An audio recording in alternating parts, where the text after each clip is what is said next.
Hello everyone, welcome to my YouTube channel, welcome to my brand new YouTube video. My name is Mia and I'm so stoked for this topic today because we are talking all about my favorite artist. Out of all of them to have existed ever throughout eternity, if I had to choose one, it would be Hilma Af Klint. I love Hilma Af Klint and her beautiful abstract work. I printed out this piece right here and then the swan as well. We will get into details about those, but who is Hilma? Why Hilma? Well, I feel this deep connection with her, although she is past, she is no longer with us, but her spirit lives on through her art, and that is the connection that I feel because I consider myself a spiritualist as well, an artistic spiritualist. She was Swedish and she is specifically renowned for her abstract work, and I dabble with abstract art as well. In fact, my dress shirt thing is rather abstract as well. So if I had to choose all different categories out of all categories of art, any genre of art, what would be my genre? It would be abstract. I love anything abstract, quirky, weird, misfit, out of place, because that's who I am. That's my soul, that's my spirit. I feel like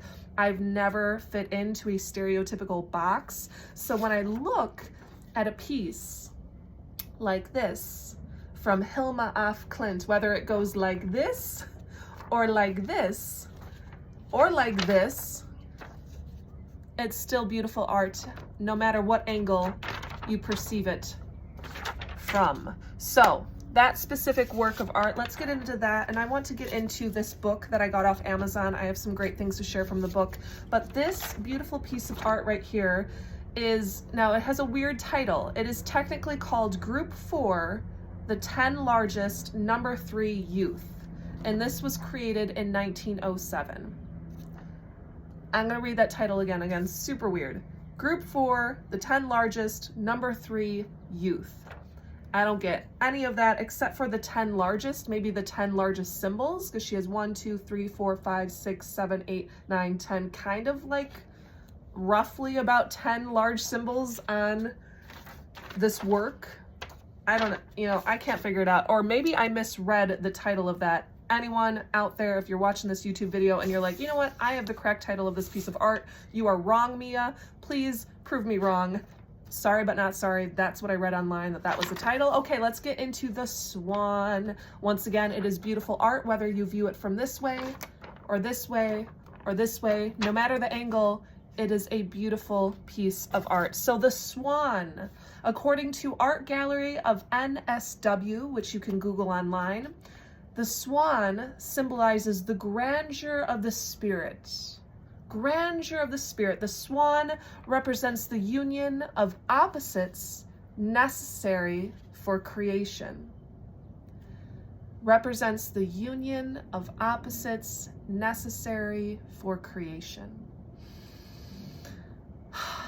So that has me reflect on and meditate on the universal truth of yin and yang.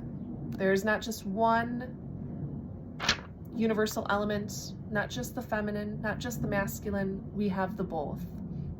And if you're in human form, no matter what you identify as, if you identify as female or male or both or none, I truly believe in terms of the energies, we all possess both energies. We possess the masculine energy, we possess the feminine energy, and this is a divine union of the two.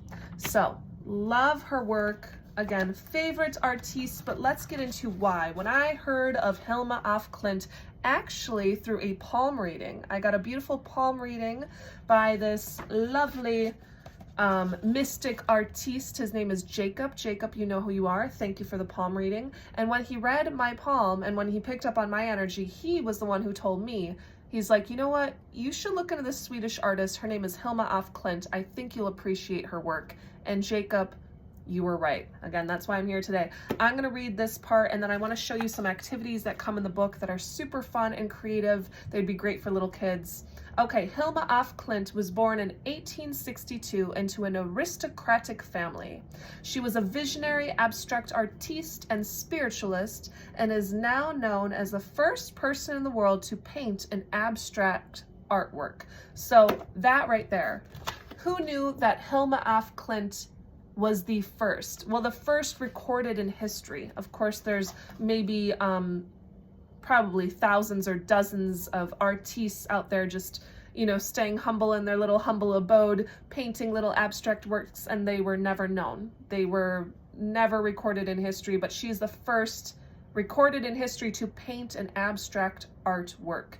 She spent the first 10 years of her life at Carlsberg Castle, a naval cadet school near Stockholm in Sweden. Her father was a naval commander and taught young sea cadets. He supported Af Klint's talents, and she was taught mathematics, astronomy, and science, which was unusual for a girl at that time. After attending the Royal Academy of Fine Arts in Stockholm, Af Klint sold her landscape and portrait paintings to make money, but she was also making radical artworks in a style that had never been seen before. In her lifetime, she wasn't very well known, and she even requested that her artworks should be kept hidden for 20 years after she died. It wasn't until recently that the world got to see her extraordinary paintings, and now she has rewritten history. Sorry, I'm like tripping up on some of my words there.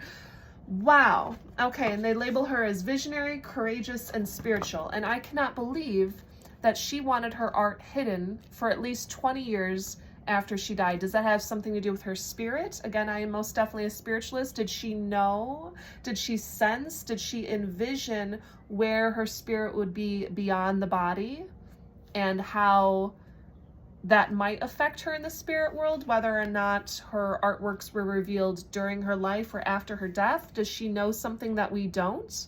Why did she keep them hidden for 20 years after her death? That is a great mystery. So once again, anything mysterious, weird, freaky, out of the box, I'm going to be drawn to. And I feel like Miss Hilma is kind of a weirdo, because again, who would want to keep their artworks hidden specifically for a specific amount of time? Not just like a year after she died, not like 5 years after she died, but she wrote specifically 20 years after her death, which once again makes me think, did she know something that we don't know?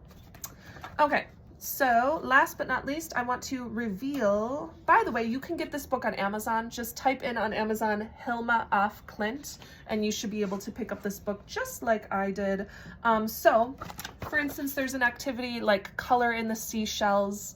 How freaking cute is that? Color in the seashells. There's an activity, let's see. This one is the most adorable. Fill the glass with water and put it on the table. Place the mirror inside the glass at an angle. Turn on your torch and then turn off the lights and close the curtains. Aim the torch light at the mirror and watch magical light, like you're supposed to see a rainbow. Watch a rainbow display. So it shows you all the little tools you'll need for this activity and how it should look, that you should see this rainbow effect. And that's supposed to be Hilma with her little project, and then the steps to complete the project. And over here, some bubbles to fill in with writing or painting. And then last but not least, I tried to utilize the space in a creative way. These were my creative waves. They look so weird. But yeah, on this page, it tells you to use the page opposite to create something abstract or wavy or weird. Make your own automatic drawing in the space opposite. Atomic, however you pronounce it. And then, yeah, that is the official title of her painting, because I found it here in the back, listed in the back. Of course, it features some of her artwork. Here's a beautiful shell with a lot of different multicolors coming out of it. I see some beautiful flowers. I see a beautiful apple. This, like, really abstract, a lot of waves. I see a circle, a little flower down there, more abstract work, you could tell right there, another seashell. And then my favorite, which I had to print out and point out in this video, and they do list the title of my favorite to be the 10 largest #3 youth group 4 from 1907. So I'm going to feature that one last time in this video. Again, you can enjoy it like this, you can enjoy it like this, you can enjoy it like this. That's the beauty of abstract art. You can view it in an abstract way. And then last but not least, the swan, you could view it like this, or like this, or like this. Enjoy both at all angles. Be the artist you came here to be. Be the spiritualist. Embrace your mystical side, your spiritual side. Embrace your artistic side. And embrace your abstract side as well. So once again, Hilma Af Klint, famously known for posthumously, if that's the correct term, after her death, she became famous for her abstract artwork in the art world, in the spirit world. Rest in peace, Hilma Af Klint, and thank you for your divine inspiration. I hope you were inspired by today's video. Once again, may it inspire you to pick up that pen or that paper or that paintbrush and start with objects, start with shapes, start with something different or new, or maybe this dress inspires you. Do it, enjoy it, live your life. Mwah.